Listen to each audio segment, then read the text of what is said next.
नमस्कार शेतकरी बांधवांनो, एक अतिशय आनंदाची बातमी समोर आलेली आहे। पीक विमा त्वरित जाहीर झालेला आहे।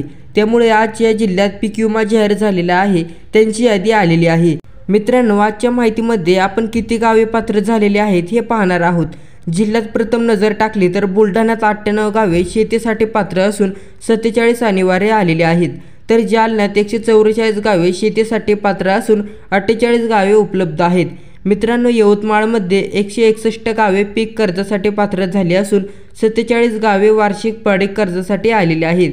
पीक विमा यादी जाहीर यानंतर नांदेड जिल्ह्यात बघितले तर मित्रांनो 114 गावे पीक विम्यासाठी पात्र झालेली आहेत आणि 47 अत्यावश्यक आहेत, तर परभणीमध्ये 73 गावे गळतीसाठी पात्र आहेत, 47 गावे नियमित आहेत।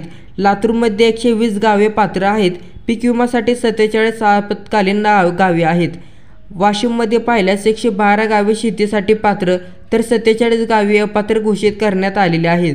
बुलढाण्यामध्ये 98 गावे शेतीसाठी पात्र आहेत आणि 47 अनिवार्य आहेत, तर जालन्यामध्ये 144 गावे शेतीसाठी पात्र आहेत आणि 48 उपलब्ध आहेत। मित्रांनो, यवतमाळमध्ये 161 गावे पीक कर्जासाठी पात्र झाली असून 47 गावे वार्षिक पीक कर्जासाठी आलेली आहेत। नांदेड जिल्ह्याचा विचार केला तर मित्रांनो 114 गावे पिकासाठी पात्र आहेत आणि 47 अनिवार्य आहेत। FIT परभणी 73 गावे घातक, 47 गावे नियमित। लातूर 120 गावे पीक विम्यासाठी पात्र आहेत आणि वाशिमचा विचार केल्यास 47 आपत्कालीन आहेत। त्यावर नजर टाकली तर 112 गावे शेतीसाठी पात्र आहेत तर 47 गावे अपात्र घोषित करण्यात आलेली आहेत।